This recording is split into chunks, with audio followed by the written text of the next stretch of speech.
It started with a sound I can never forget, a sound that still crawls inside my head whenever I close my eyes at night.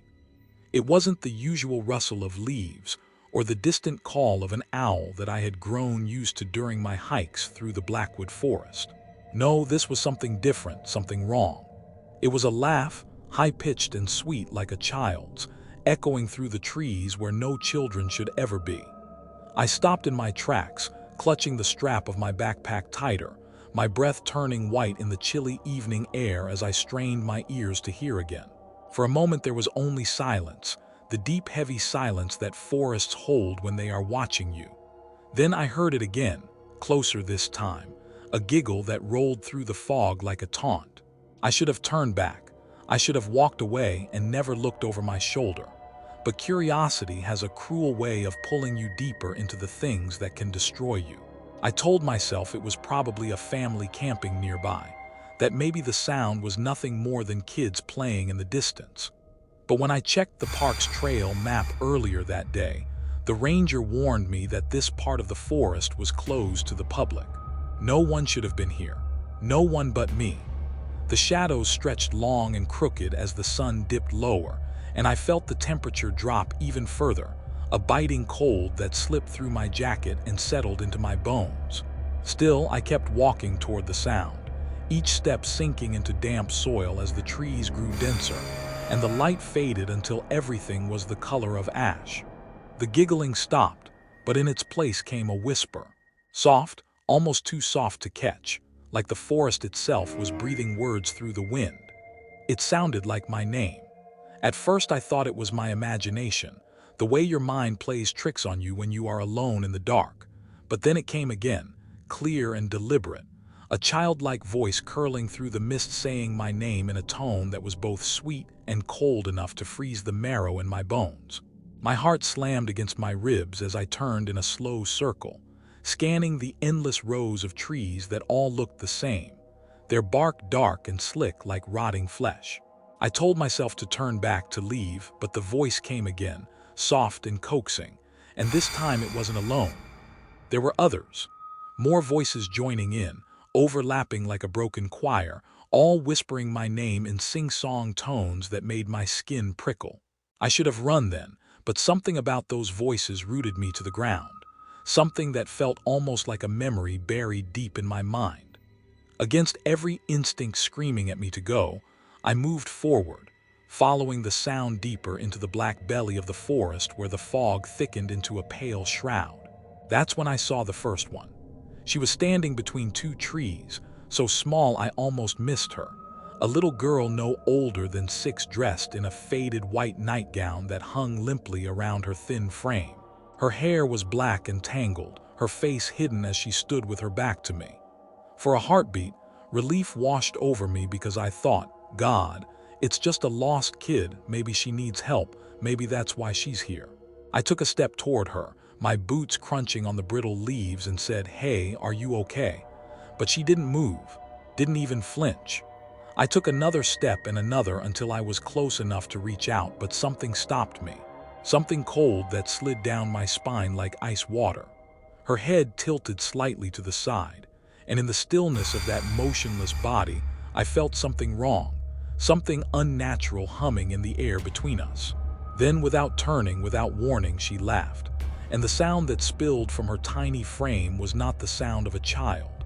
It was too sharp, too jagged, like broken glass scraping across metal, and it made my stomach twist into knots.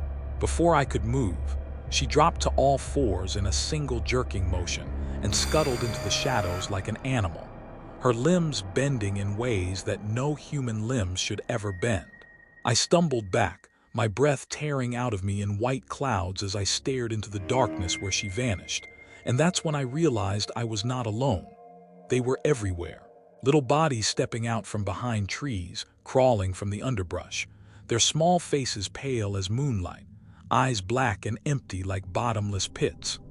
Boys and girls, all wearing tattered clothes that looked decades old, their tiny mouths curling into smiles too wide for their faces. They didn't blink. They didn't breathe. They just stared at me, and then, in perfect unison, they whispered my name again. Dozens of voices threading through the trees like spider silk, wrapping around my mind and pulling me under. I froze, my pulse roaring in my ears as I tried to speak, to say something, anything, but my throat had turned to stone. Then one of them stepped closer, a little boy with golden curls matted with dirt, and in a voice that sounded like honeyed poison, he said, "You came back." My knees almost buckled as I choked out a whisper, "What?" But before he could answer, the others began to laugh. A chorus of laughter that built and built until it was all I could hear, echoing through the forest like a storm of madness.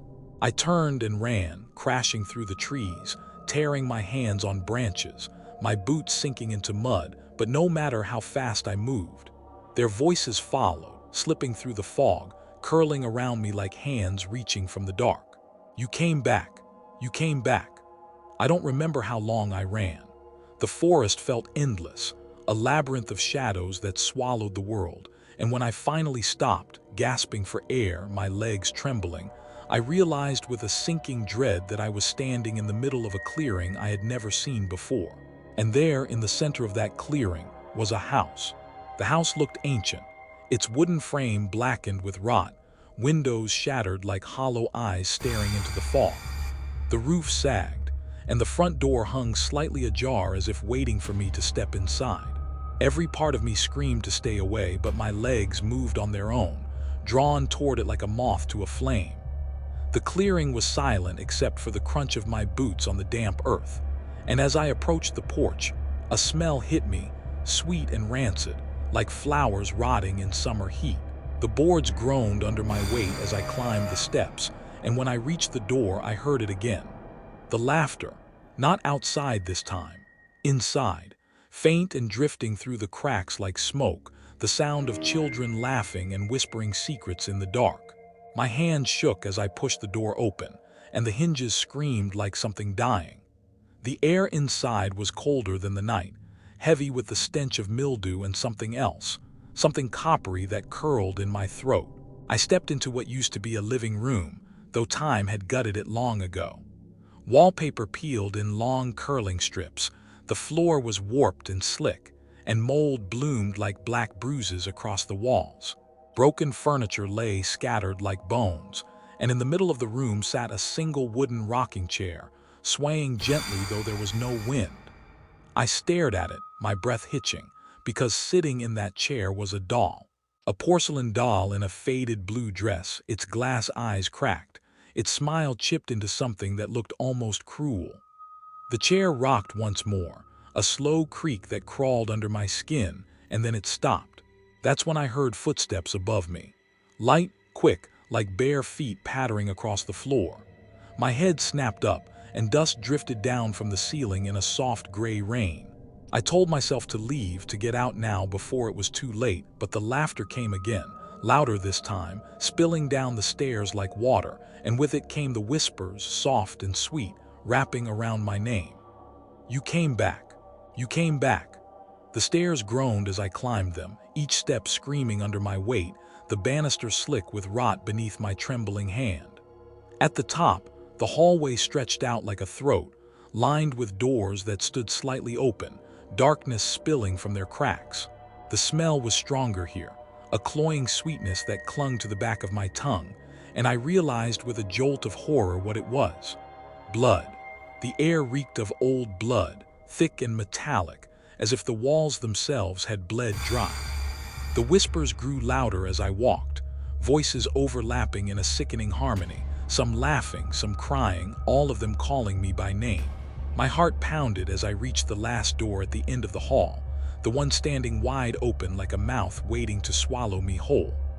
The room beyond was dark, the air so cold it burned my lungs, and as I stepped inside, the floorboards groaned like something alive.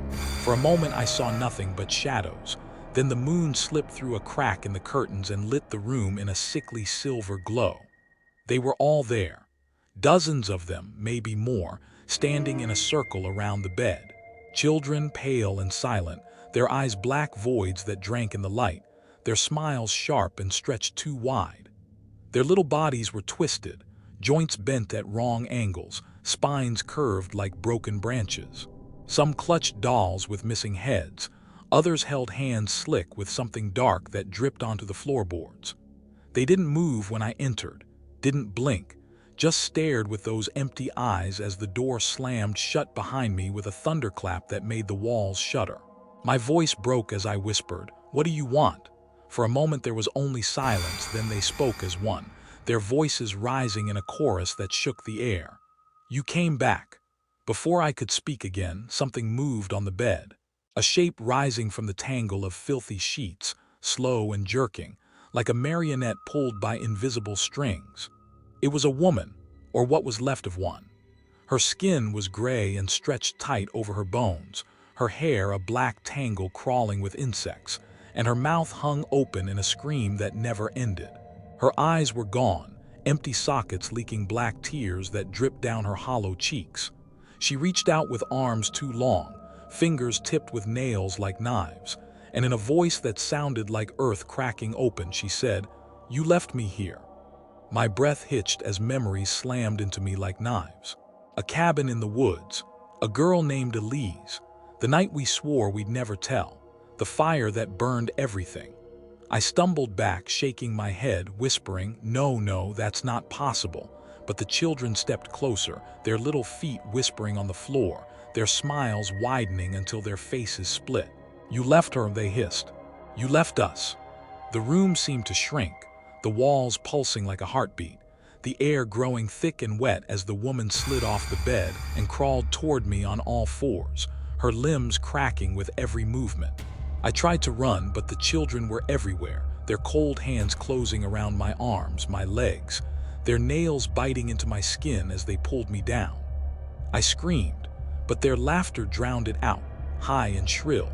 And as I fell, the woman loomed over me, her jaw unhinging with a wet snap until her mouth gaped wide enough to swallow the dark. The last thing I saw before everything went black was her face splitting open like rotten fruit, and inside that yawning maw was not a throat, not a tongue, but a nest of writhing shapes, small and pale and hungry, their tiny teeth glinting in the moonlight. I woke up in the forest, or at least I thought I did. The trees loomed above me like skeletons, the fog curling thick and heavy, and for a moment I believed it had all been a nightmare. Then I heard it, the giggle, high and sweet, drifting through the trees.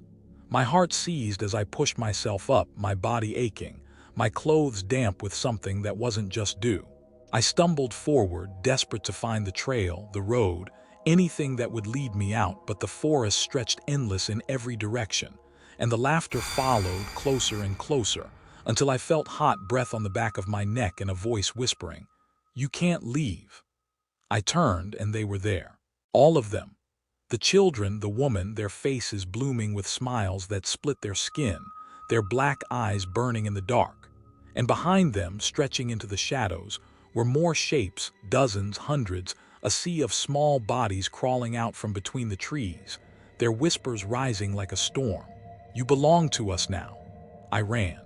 God, I ran until my lungs were fire, until my legs were nothing but shreds of muscle and bone, but the forest didn't end.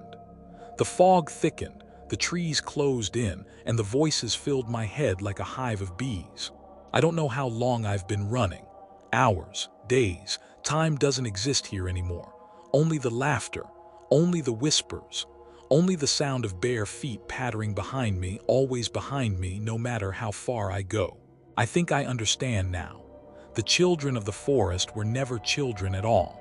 They were something older, something born from the rot of the earth, wearing the faces of innocence to lure us in. And the woman, the one who crawled from the bed, she wasn't Elise. She was something worse, something that had been waiting. I can hear them now, just beyond the trees, their voices curling around me like smoke, sweet and sharp. They're saying my name over and over like a lullaby. I'm so tired. I don't think I can run anymore. Maybe if I let them take me, maybe if I stop fighting, the laughter will end. But deep down, I know the truth. The laughter never ends.